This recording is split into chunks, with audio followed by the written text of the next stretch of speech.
Okay.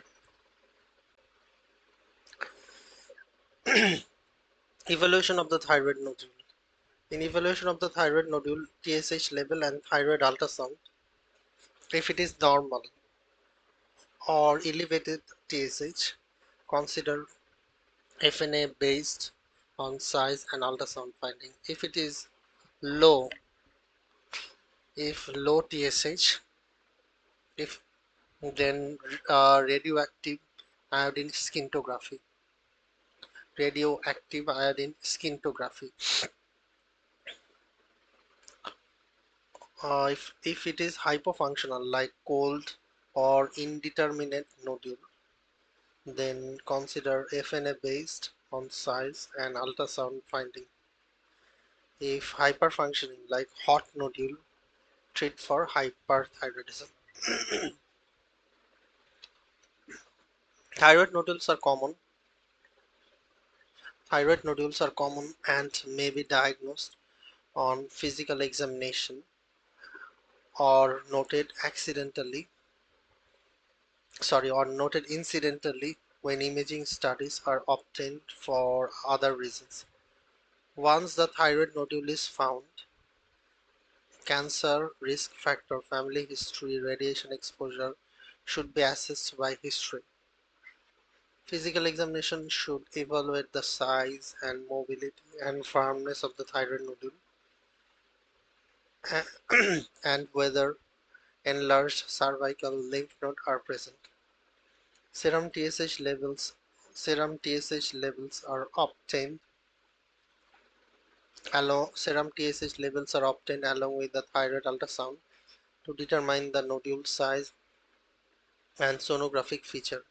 Certain sonographic features, microcalcification, irregular margins, internal vascularity, carry a much higher risk of malignancy than others. Cystic or spongiform lesions. Thyroid nodules more than 1 centimeter with these high-risk sonographic feature and all nodule cystic thyroid nodule more than 2 centimeters should undergo FNA biopsy. If thyroid TSH is low, if the TSH is low like hyperthyroid, the patient should be evaluated with radio iodine thyroid scan using iodine 123.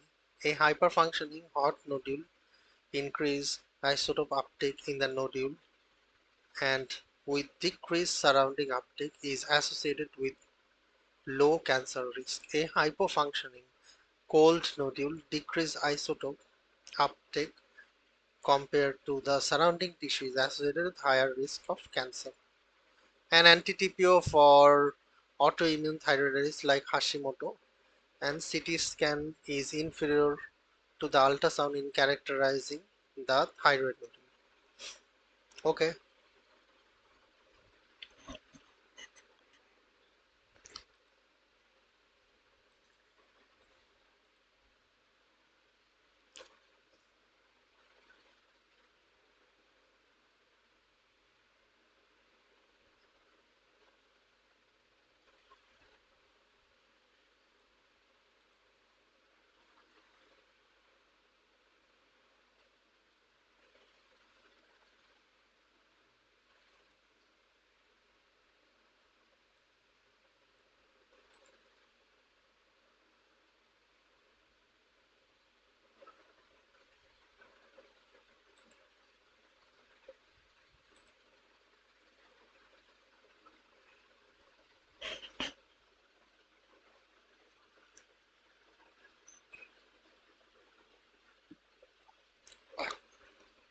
okay. An adrenal mass. An adrenal mass in combination with plasma metanephrine. An adrenal mass and combination with elevated plasma metanephrine is diagnostic of pheochromocytoma. All pheochromocytoma should undergo surgical resection due to risk for complication caused by catecholamine surge and the potential malignant disease. Approximately 10% of the pheochromocytoma are malignant. Surgical removal of pheochromocytoma is a high-risk procedure. Surgical removal of pheochromocytoma is a high-risk procedure because intraoperative catecholamine surges can precipitate hypertensive crisis. Pheochromocytoma crisis, a condition characterized by labile blood glucose, high fever, multi-organ failure, and fatal arrhythmia. To help prevent complication, appropriate adrenergic blockade is needed prior to surgery. The order of admission of adrenergic blockade is critical. Beta blocker therapy in the absence of alpha blockade. Beta blocker therapy in the absence of alpha blockade can lead to hypertensive crisis due to unopposed alpha 1 stimulation. Therefore, alpha adrenergic blockade should be administered usually 7 to 14 days prior to surgery. So alpha adrenergic blocker like phenoxybenzaimine should be administered first, usually 7 to 10 days prior to surgery.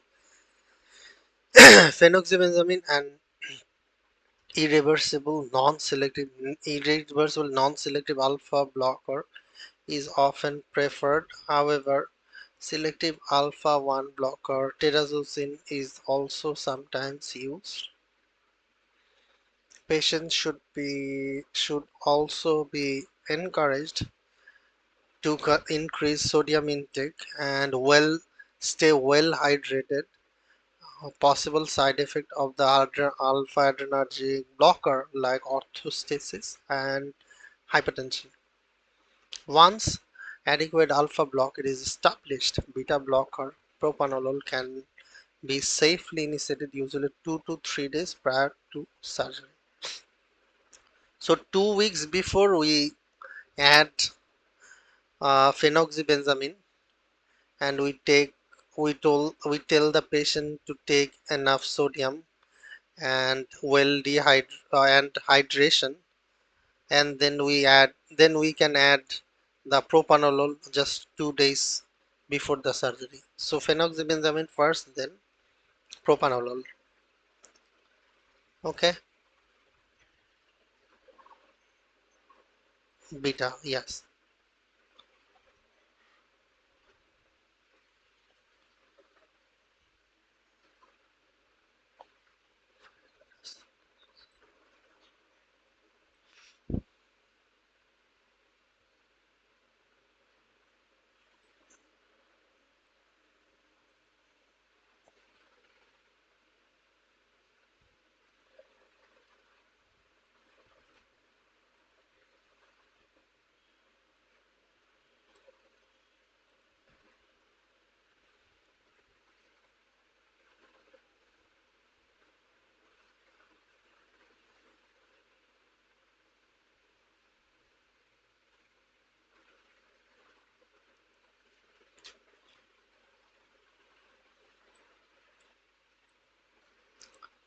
Normal, and phosphate is low.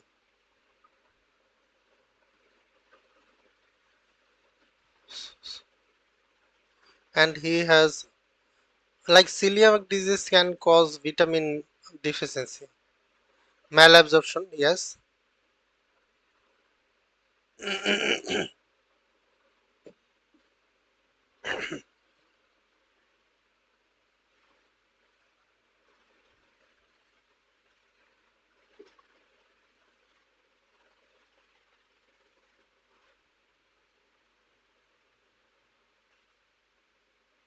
Lytic lesion like plasma cell disorder.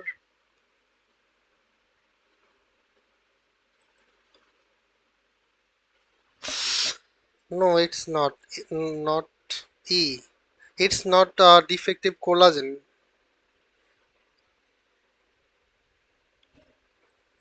I think that it is related to mineralization.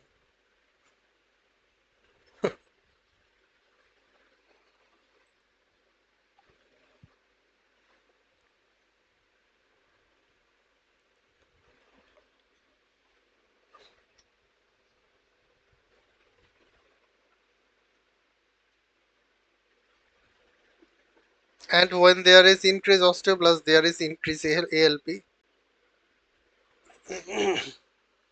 Looks like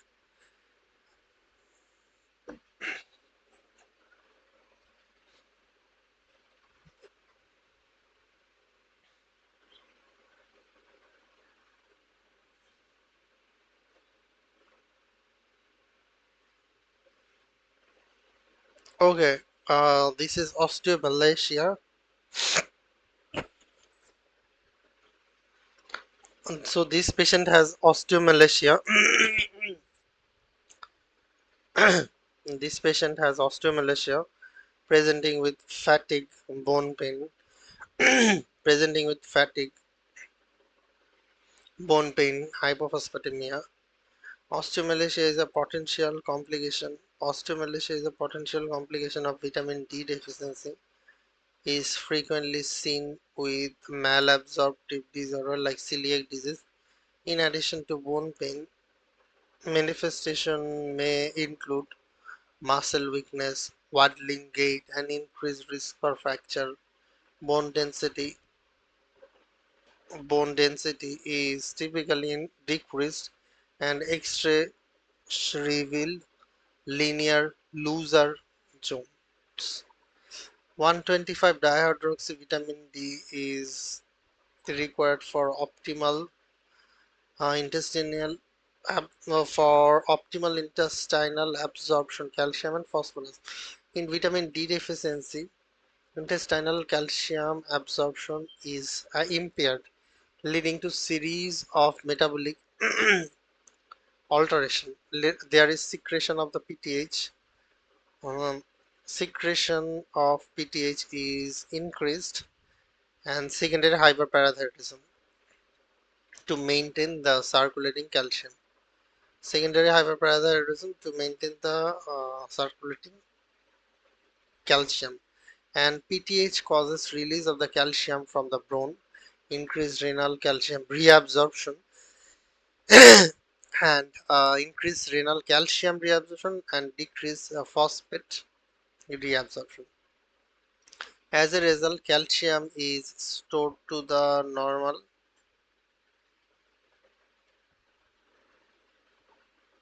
or near level and phosphate levels are reduced as in this patient. During new bone formation and remodeling, create osteoclast creates a cavity at the bone surface that the osteoblast fill with organic matrix. Calcium and inorganic phosphate deposit in the matrix to mineralize the newly formed bone. However, calcium and phosphate deficiency at the mineralization front will lead to reduced mineralization of the osteoid matrix. Okay.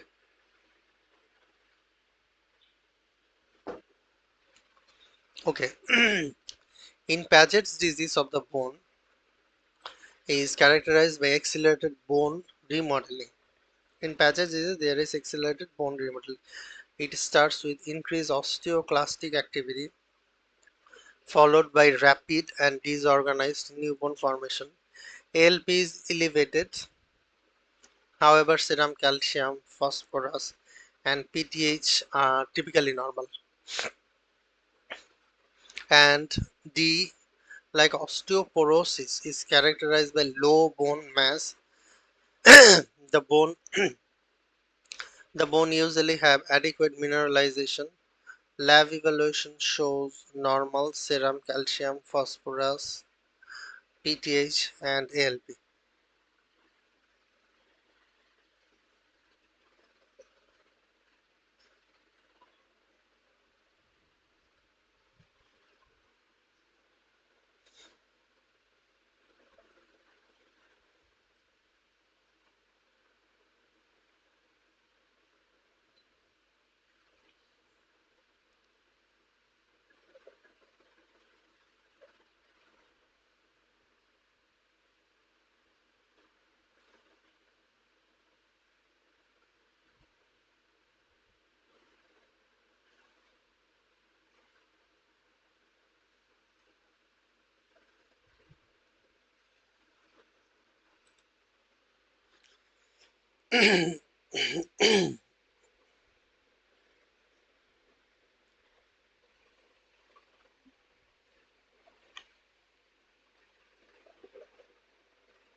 Yes, it's primary hyperthyroidism.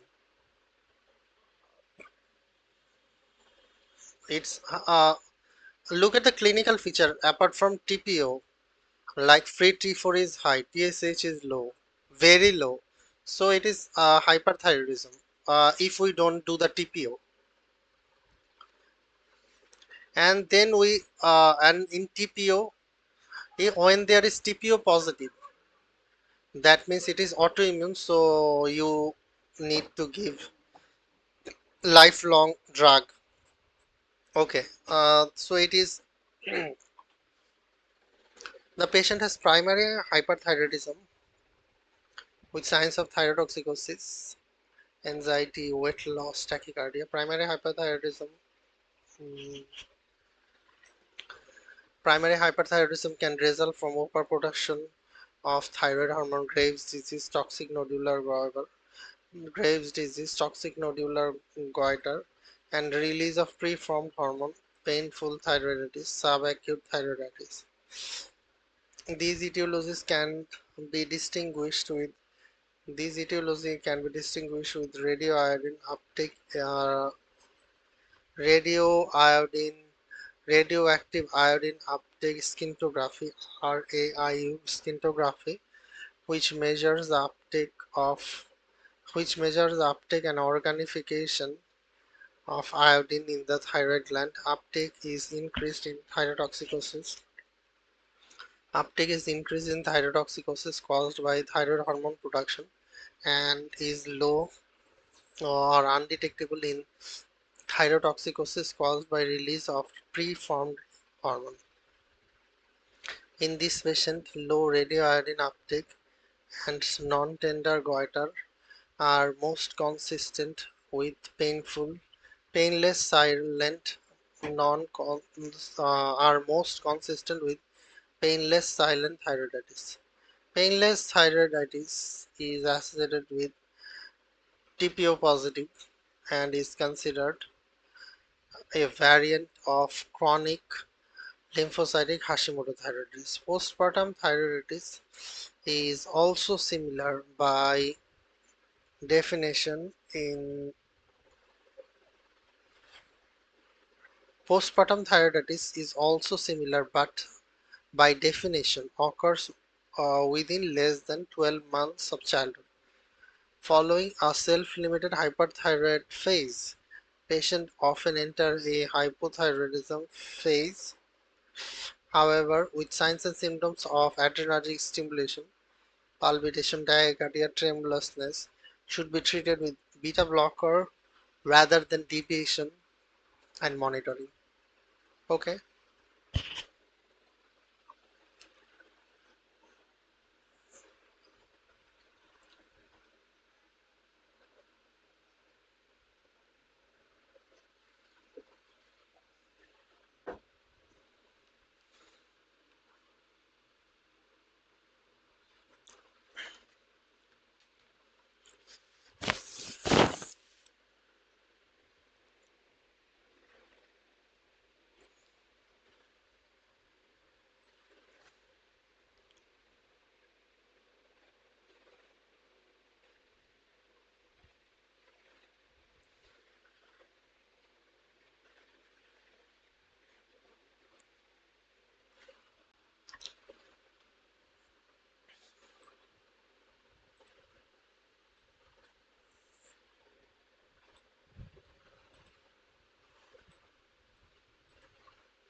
Doxycycline. Doxycycline does not cause. Sorry? No, I don't think so.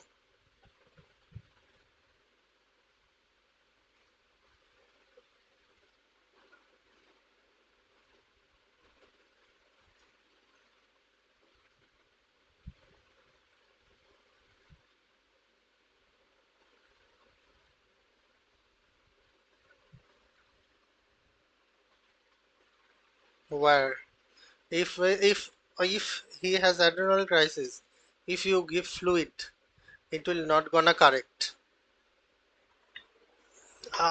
In adrenal crisis, until unless you give hydrocortisone, even if in patient is in the OT table, if you don't give hydrocortisone, the BP will not gonna rise. But her BP rises after fluid bolus.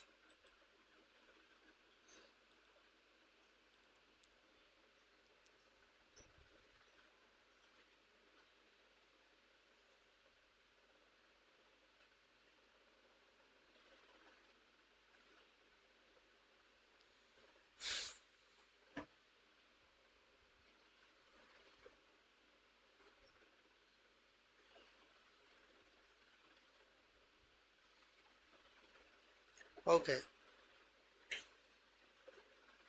look at the box first. Hypoglycemia in patient in DM, hypoglycemia in patient, sorry, without DM, hypoglycemia in patient without DM. Drugs, quinolone, quinine, beta blocker, alcohol, usually with prolonged starvation, sepsis, or critical illness, adrenal insufficiency. Adrenal insufficiency, insulinoma, surreptitious insulin, sulfonylurea, or meglitinet use, depleted glycogen store, anorexia nervosa, and severe hepatic failure. Severe hepatic failure. This patient has worsening cellulitis, also with hypotension, fever, severe leukocytosis, hypotension, fever, severe leukocytosis, findings consistent with sepsis. Uh, he has also hypoglycemia despite no history of diabetes and no treatment with anti-diabetic hormone. Hypoglycemia is uncommon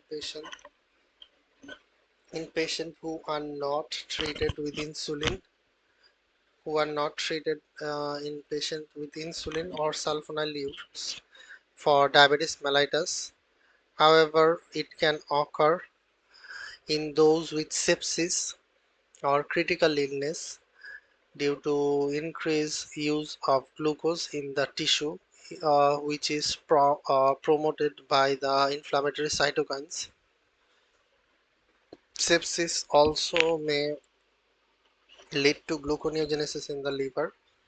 The high the risk is also higher in patients with renal insufficiency, likely due to decreased renal gluconeogenesis and reduced clearance of endogenous insulin.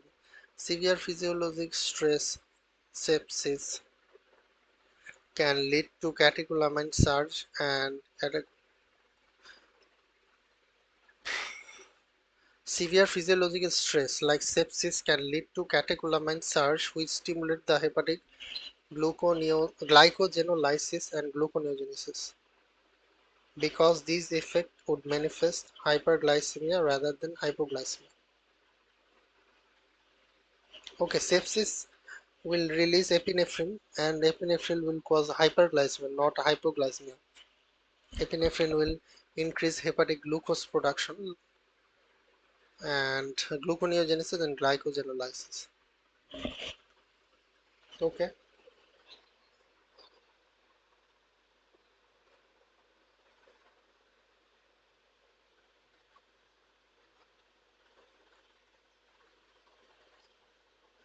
Yes, leukocyte count is higher.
He has hypothyroid, diabetes, bipolar disorder.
Okay, HHS, hyperosmolar hyperglycemic state. Okay, so this patient has altered mental status, confusion, volume depletion, volume depletion, dry mucous membrane, and decreased skin turgor. So, volume depletion, dry mucous membrane, decreased skin turgor, and a polyuria in the setting of type 2 diabetes mellitus. Polyuria in the setting of type 2 diabetes mellitus. Uh, Hyperosmolar hyperglycemic state is the most likely cause. HHS can be triggered in patients with type 2 diabetes mellitus by the use of atypical antipsychotic olanzapine. These drugs can cause hyperglycemia acutely and preferably it can cause vomiting. Sorry. Olanzapine, these drugs can cause hyperglycemia acutely, possibly due to decreased insulin secretion or signaling, chronically due to weight gain or insulin resistance. Patients with suspected HHS have an urgent serum chemistry profile which shows markedly elevated serum glucose more than 600 and can be calculate the anion gap and serum osmolarity. Anion gap and serum osmolarity more than 320. A urine analysis typically demonstrate absent ketone. So if you look at the box of HHS, it is due to type 2 diabetes mellitus and older age. Inciting factors like acute illness, trauma, infection, insulin non-adherence, and medications like glucocorticoid, diuretic, atypical antipsychotic. Clinical features subacute or acute onset altermentation, hyperglycemic symptoms, and volume depletion. Glucose should be more than 600, bicarbonate should be more than 8 in normal anion gap and negative or small serum ketone, and serum osmolarity is more than 300 milliosmol per kg. Okay, yes. Other options like yes, drug toxicity can be associated with confusion and altered mental status and risk for overdose. Potential suicide attempt uh, is higher in patients with refractory depression. However, these patients' week-long course of symptom is not typical for drug overdose, which is typically manifests rapidly, months to hours, and moreover, expected anticholinergic features of olanzapine, pupillary changes, extrapyramidal side effects such as dystonia and urinary retention are absent. Okay.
Okay, it's monofilament test. This patient has a diabetic foot ulcer, which can eventually lead to non-traumatic lower limb amputation. Risk factors for diabetic foot ulcer include diabetic neuropathy, previous foot ulceration, vascular changes, and foot deformity.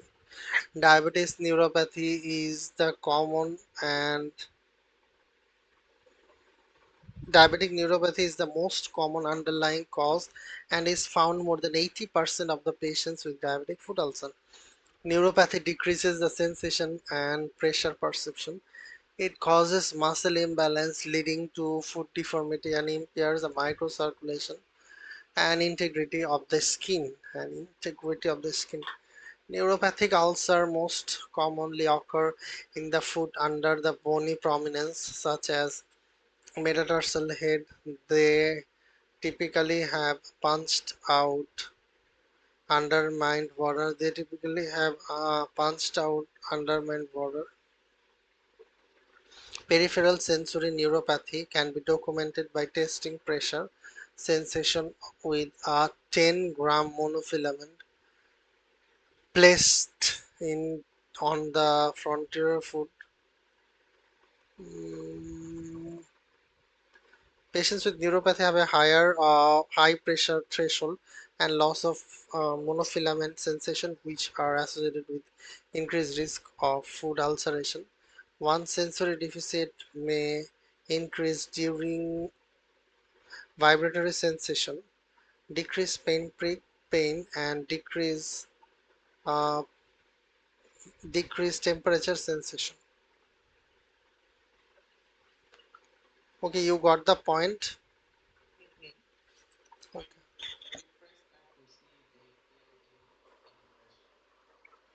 Yes,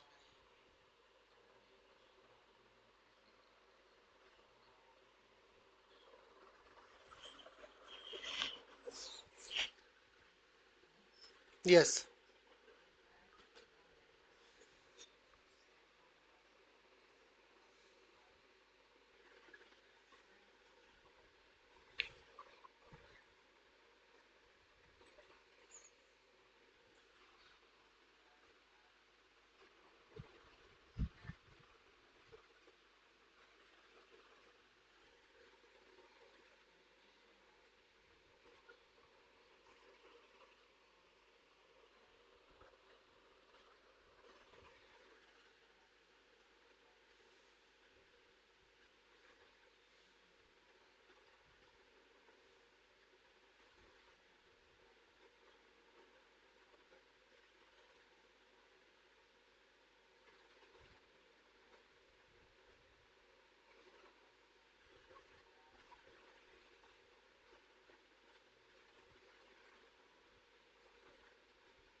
Low to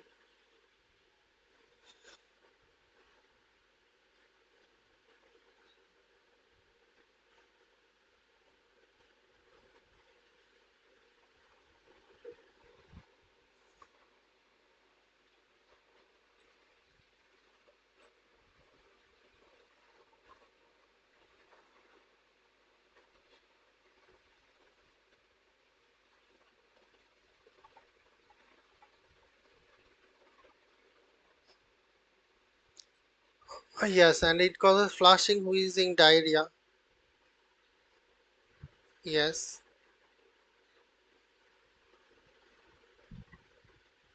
Vipoma is WADA, watery diarrhea, chlorohydria, hypokalemia.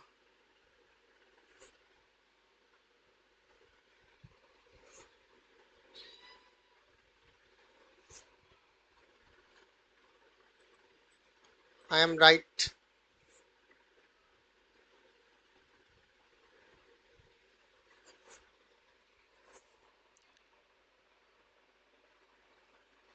There is water diarrhea. There is hypokalemia. Hypokalemia. Hypokalemia. I have said hypokalemia, isn't it? Or I am saying the hypochloremia. I'm I chlora. Oh, there is hyporachlorohydria. So yes, they didn't give the chloride. They give water diarrhea and hypokalemia.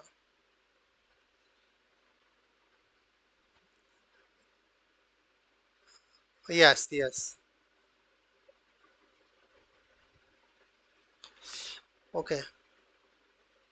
Maybe I say something right or wrong. Just don't take it seriously. Like as I am drowsy, kind of. I have finished one cup of tea just now, but I don't know why I feeling so drowsy these days.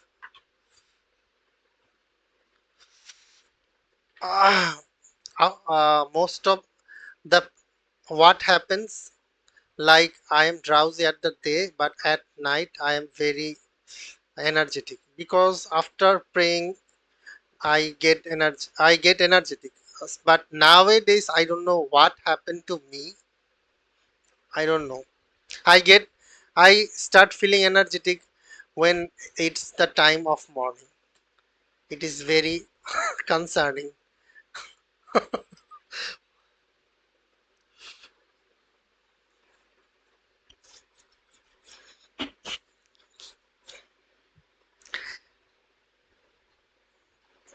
Okay, no problem. I will regain my energy within few minutes. Maybe. Okay. Okay, just finish this block, then take 5 minutes break, then we can energetic again. Okay. This patient presentation suggests vipoma, a rare tumor affecting the pancreatic cell that produce VIP. Most affected adults are between 30 to 50. VIP binds to intestinal epithelial cell to increase the fluid and electrolyte secretion in the intestinal lumen.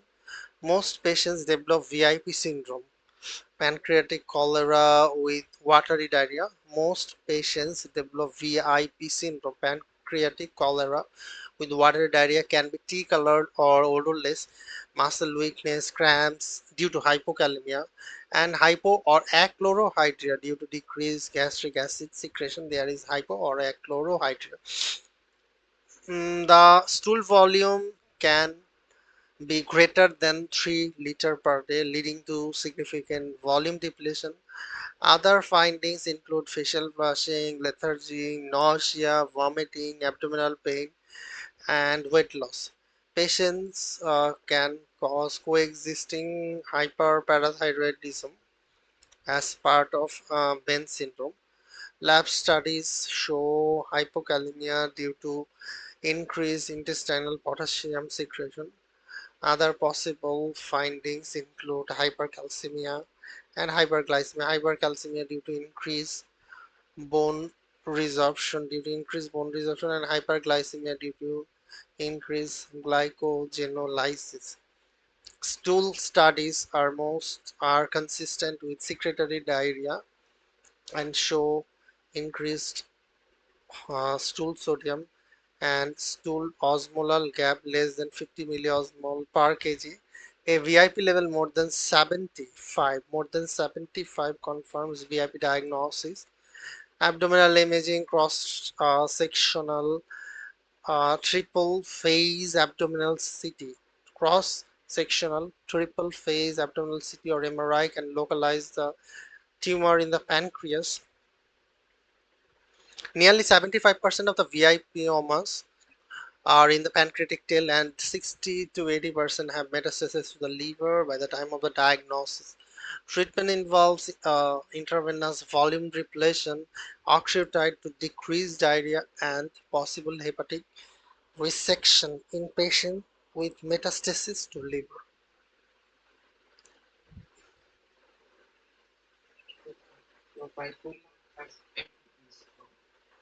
Vipoma, there is a mnemonic you can remember. Uh, WDHA, like WD means watery diarrhea, achlorohydria, and hypokalemia. Look at the hypokalemia, hypercalcemia, hypokalemia, hypercalcemia, and hyperglycemia.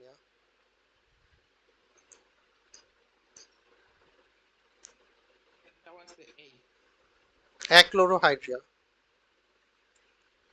A for achlorohydria.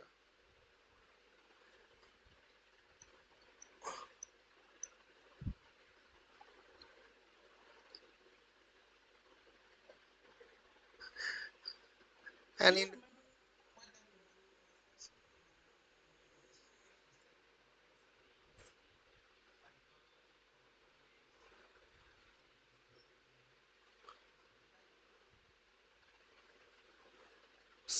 cervical cancer, cytology. Uh, I have to, I need to see the question, then I can remember.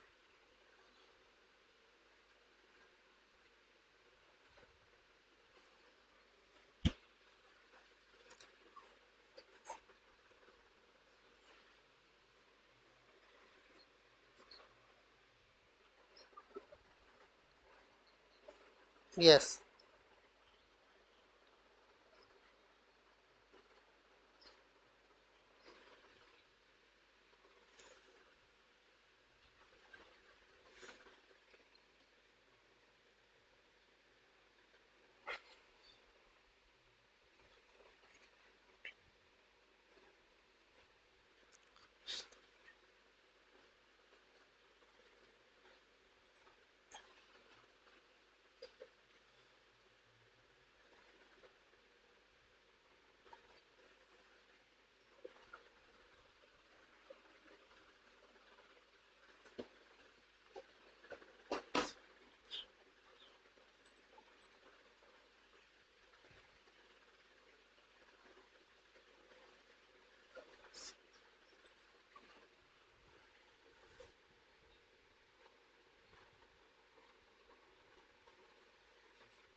Thyroid causes palpitation.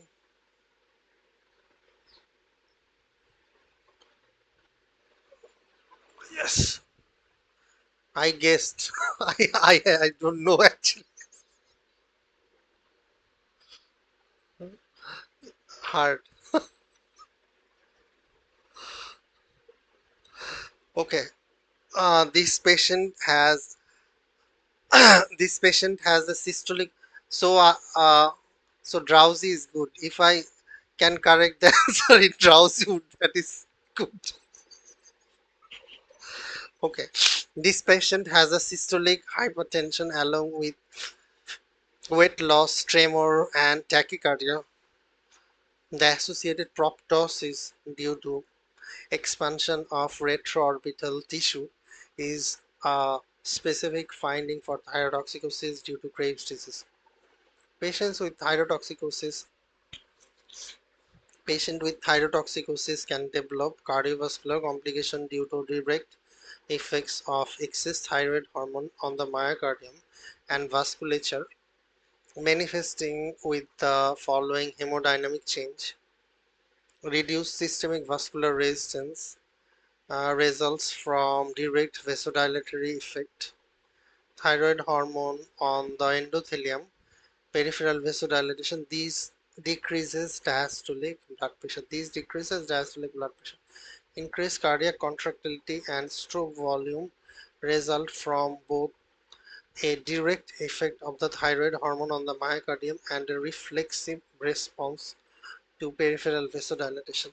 These increases pulse pressure to cause systolic hypertension. These increase contractility and the stroke volume and increase heart rate. Increased heart rate from direct effect of the thyroid hormone is a reflexive response to the peripheral vasodilation. and further contributes to increased cardiac output. Cardiovascular complication of thyrotoxicosis includes high output heart failure, angina, high output heart failure, angina due to increased myocardial oxygen demand, and tachyarrhythmia, atrial fibrillation, or flutter. Okay.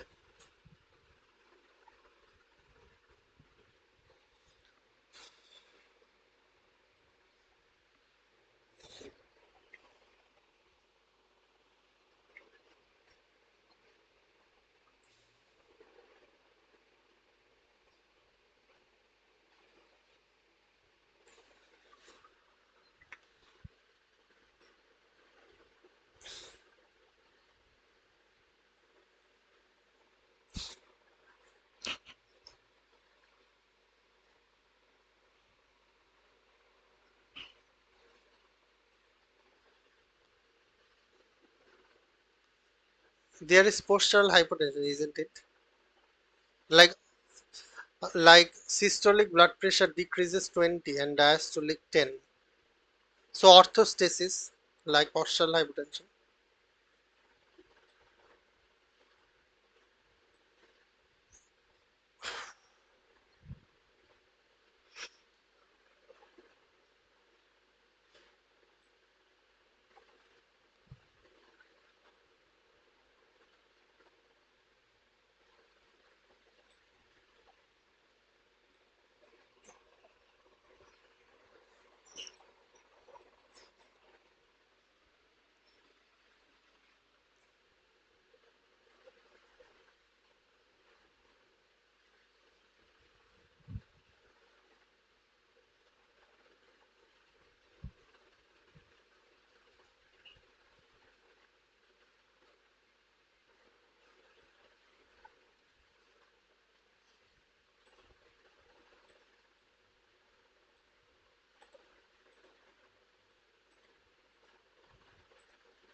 What is your initial diagnosis?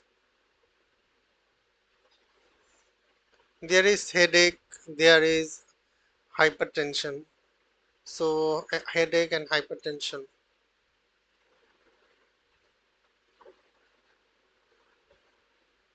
Episodic headache, hypertension.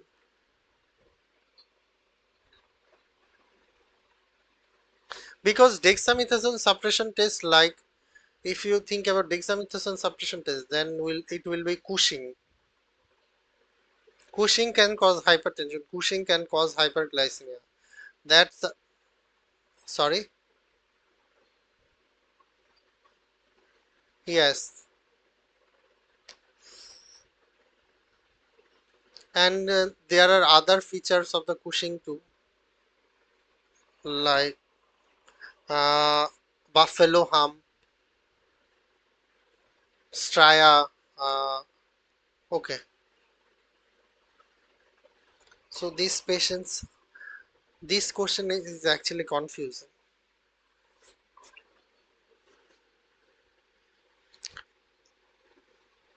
These patients, hypertension, episodic headache, and hypertension, episodic headache, and unexplained hyperglycemia should raise suspicion for pheochromocytoma. Pheochromocytoma are rare neuroendocrine tumor that arise from chromaffin cell that release excess catecholamine, dopamine, epinephrine, norepinephrine into the bloodstream, resulting in characteristic manifestation. Headache are often episodic and present in 90% of the patient.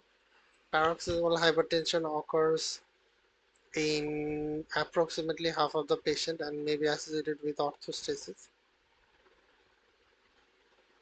Vision changes coinciding with episodes of headache. Vision changes coinciding with episodes of headache and hypertension can occur.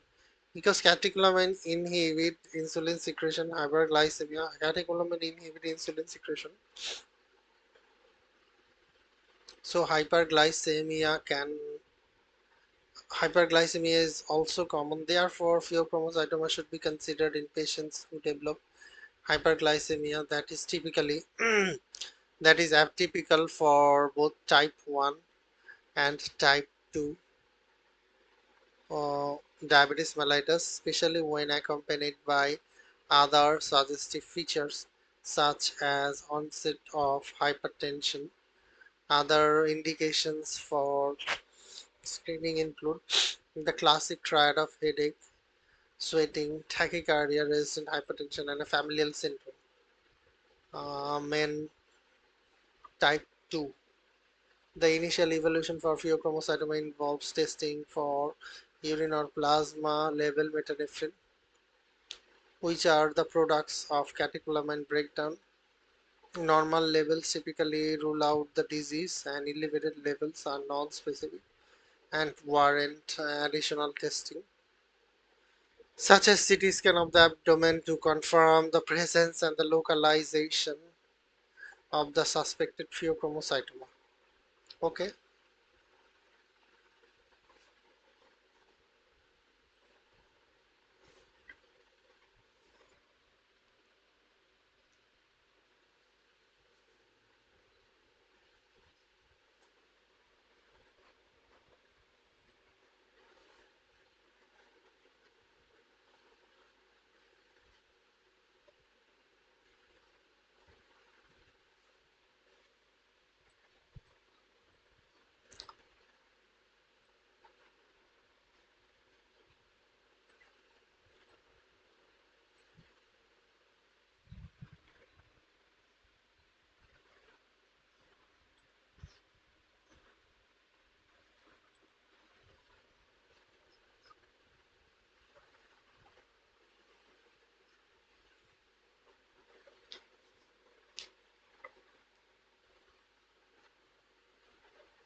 sorry. Yes, diabetic ketoacidosis. Yes.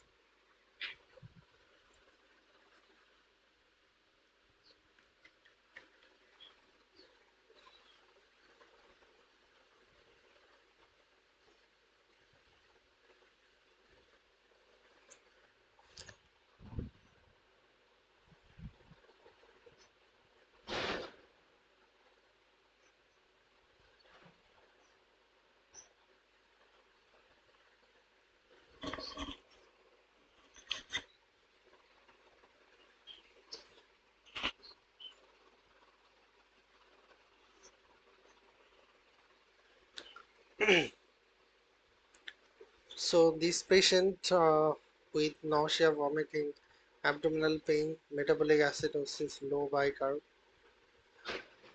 with an elevated anion gap, sodium minus chloride plus bicarbonate, 28, anion gap is 28. In the light of hyperglycemia and type 1 diabetes, this is consistent with decay. Decay can be precipitated by discontinuation of the insulin in the setting of infection or other stressor. It is more in patients with type 1 diabetes mellitus due to absolute or insulin deficiency, which leads to accumulation of the ketoacidosis. A diagnosis can often made provisionally based on bedside capillary blood glucose and confirmed with venous glucose or serum, urine or ketones. An arterial blood gas analysis. Essential measures of decay, hydration to restore the intravascular blood volume, 0.9% saline recommended in the first 1 to 2 hours, correction of the hyperglycemia and ketosis with IV regular insulin, serial assessment of the electrolyte, especially potassium, and treatment of the underlying precipitating factor. Insulin deficiency causes an extracellular shift of the potassium, and serum potassium level may be normal or elevated despite the total body deficits. Administration of the insulin drives potassium into the cell, resulting in hypokalemia. Potassium should be added to IV fluid once serum potassium is less than 5.3. When serum potassium is less than 5.3, you have to add potassium. When blood glucose level reaches less than 200, you should add dextrose containing fluid to avoid hypoglycemia. And insulin should be continued to ensure the resolution of ketosis. Okay, okay, okay. Let's take a break. Then we can start. I have got the ID. Okay. Bye bye.